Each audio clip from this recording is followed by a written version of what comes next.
Hai teman-teman Roto PTN, gimana nih kabar kalian? Semoga dalam keadaan baik ya, and stay healthy. Sebelumnya kenalin, nama aku Mutiara Rahma, aku dari Fakultas Ekonomi dan Bisnis, Prodi Pendidikan Ekonomi, Universitas Jenderal Sudirman, Angkatan 2021.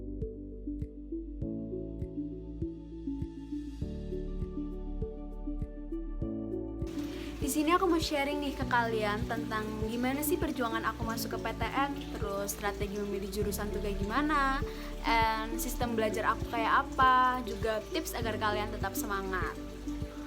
Nah, yang pertama perjuangan ya. Sebelumnya maaf, kayaknya aku bukan orang yang tepat untuk memotivasi teman-teman di rumah, tapi di sini aku tetap mau sharing perjuangan apa aja yang aku perjuangkan di sini. Jadi aku masuk Unsud ini emang pilihan dari awal aku. Aku emang pengen masuk Unsud. Kenapa? Karena Unsud itu deket dari rumah aku. Kebetulan rumah aku ada di Purwokerto. Jadi aku mencari universitas yang menurut aku paling baik, dan itu adalah Unsud, Universitas Jenderal Sudirman. Buat teman-teman yang belum tahu, masuk ke perguruan tinggi itu ada 3 cara. Yang pertama itu SNMPTN, SBMPTN, dan ujian mandiri. Untuk SNMPTN sendiri, aku nggak bisa ceritain apa-apa ya, karena aku nggak ikutan SNMPTN. Tapi aku sedikit tahu tentang SNMPTN, jadi aku bisa cerita ke teman-teman apa sih SNMPTN itu. Jadi aduh berisik banget, astagfirullahaladzim. Dengar nggak sih? Jadi SNMPTN itu mereka ngambil nilai rapot SMA kalian dari semester 1 sampai semester 5. Kriteria penilaiannya gimana sih kak? Setahu aku nilai kalian dari semester 1 sampai semester 5 itu nilainya harus naik atau stabil gitu deh. Pokoknya nggak boleh yang kayak naik turun gitu. Apalagi kayak misalnya nilai awal kalian 86 nih rata-ratanya, terus langsung turun jadi 79, itu nggak boleh. Tapi kalau misalnya dari 85 ke turunnya 84 itu masih bisa lah gitu. Jadi pokoknya nilai kalian tuh harus naik dan atau stabil.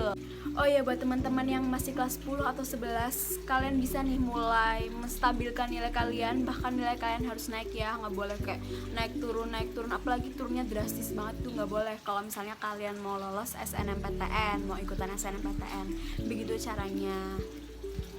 Nah, kalau aku ikutnya tuh SBMPTN sama ujian mandiri. Perjuangan aku di SBMPTN ini mulai dari H-3 bulan sebelum UTBK. Oh ya, yang belum tahu, UTBK itu ujian tertulis berbasis komputer.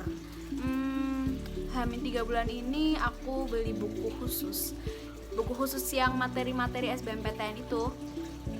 Kebetulan di tahunku itu ada TPS dan TKA. Perbedaan TPS dan TKA itu apa sih kak? Jadi perbedaannya itu di penilaiannya sih, dari soalnya tuh beda. TPS itu lebih ke kemampuan kognitif.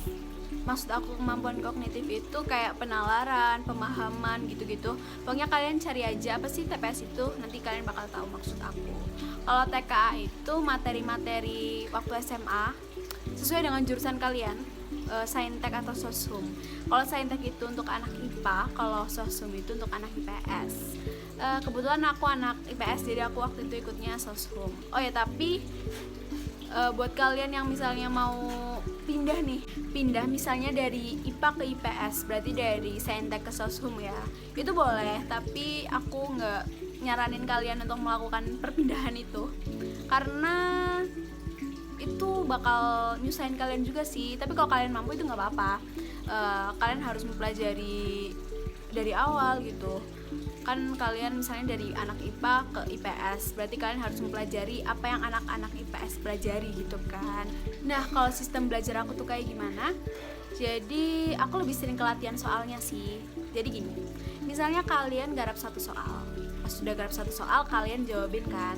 Pas sudah dijawab, terus kalian langsung buka deh kunci jawabannya. Kalian langsung cocokin jawaban kalian itu benar atau enggak. Kalau misalnya benar ataupun enggak, kalian tetap baca penjelasannya. Di situ kan biasanya di bawah jawaban itu ada penjelasannya. Nah, kalian baca penjelasannya. Kalau udah mudeng, kalian bisa next ke nomor selanjutnya. Tapi kalau kalian belum mudeng, kalian bisa langsung balik lagi ke materi itu, terus kalian baca-baca lagi sampai kalian tuh ngerti. Oh ya, kalau dari aku sih nyaranin kalian buat ikutan bimbel ya. Kenapa? Karena menurut aku bimbel itu akan lebih memudahkan kalian dalam proses pembelajaran dan lebih membantu kalian sih.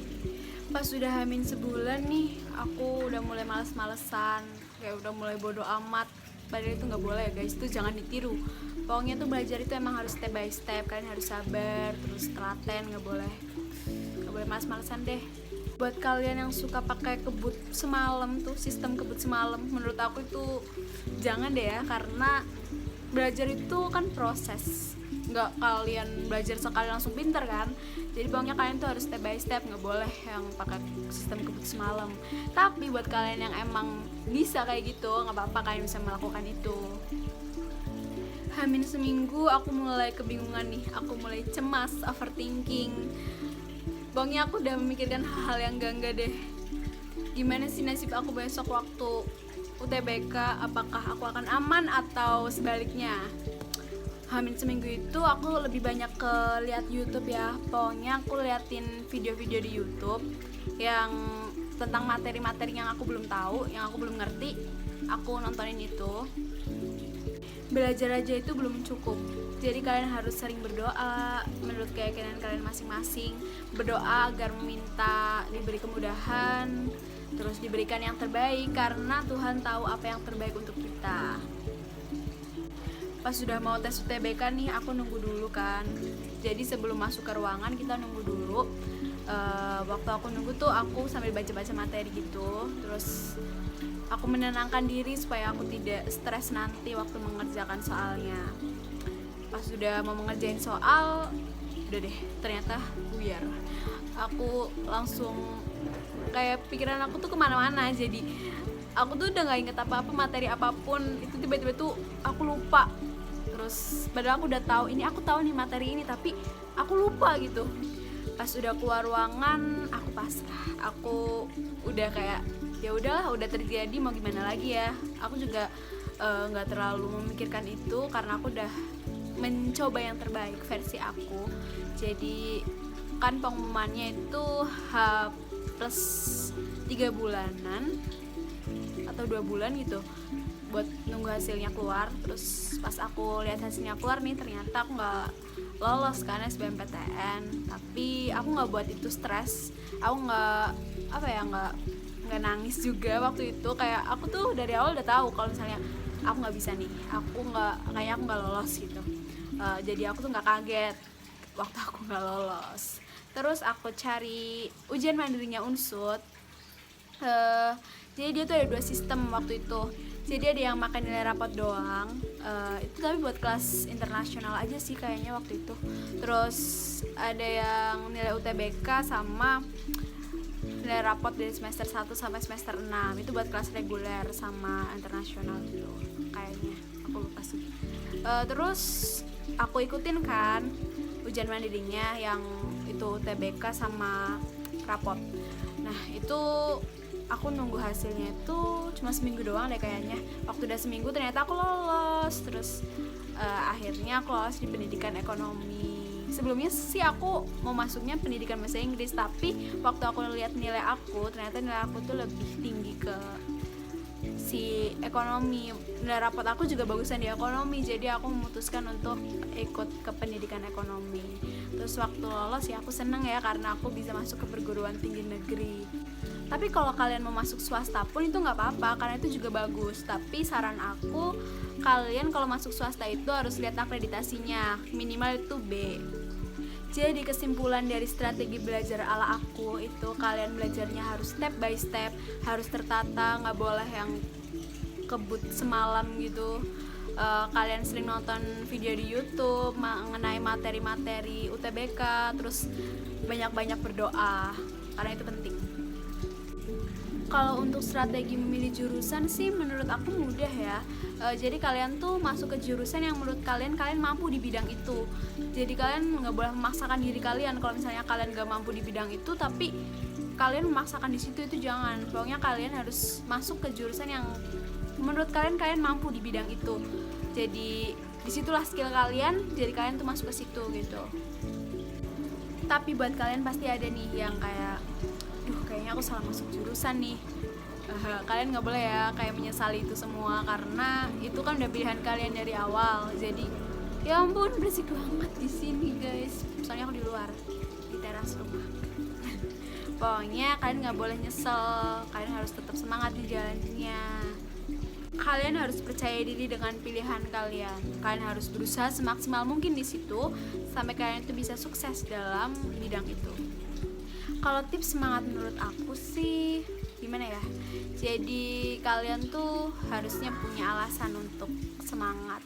Kalian harus punya alasan kenapa sih aku harus semangat. Kalau aku sih aku semangat karena aku harus membanggakan orang tua aku harus sukses di masa depan, dan aku ingin mengangkat derajat aku lebih tinggi. Jadi itu yang buat aku semangat. Itu aja sih kalau menurut aku. Semangat tuh sebenarnya gampang ya. Kalian harus tahu apa yang buat kalian harus semangat. Apa sih alasan yang harus bikin kalian semangat? Buat teman-teman yang tahun besok ya, berarti angkatan 2022 ya, di tingkat aku, semangat, kalian gak boleh nyerah gitu aja. Pokoknya kalian harus belajar step by step ya, tadi kata aku. Nggak boleh pakai sistem kebut semalam, nggak ada tuh yang kayak kalian belajar sekali terus langsung pinter tuh, nggak ada ya kayak gitu, nggak ada ceritanya. Pokoknya kalian tuh nggak boleh nyerah, nggak boleh males-malesan. Terus buat kalian tuh juga nggak boleh galau-galauan, terutama anak-anak muda kan sekarang seringnya galau-galauan ya. Pokoknya itu nggak boleh. Kalian harus singkirkan pikiran-pikiran itu, singkirkan pikiran negatif, dan pokoknya kalian harus terus melangkah ke depan karena hidup itu selalu berjalan. Semangat guys, ingat ya kata aku, kalian gak boleh dibikin beban, dibikin stres. Kalian harus tetap santai tapi tertata gitu. Pokoknya jangan dibikin santai banget ya, santai sampai males gitu, jangan. Pokoknya santai tapi gak dibikin beban gitu. Pasti kalian tau lah maksud aku. Nah, udah selesai nih aku cerita-cerita panjang ya ke kalian. Terima kasih yang udah mau dengerin. Terus maaf kalau ngomongnya masih belibet gitu, karena aku juga nggak pinter ngomong-ngomong kayak gini sih sebenarnya. Tapi aku tetap mau cerita ke kalian. Terus ya udah gitu aja dari aku. Oke guys, bye bye.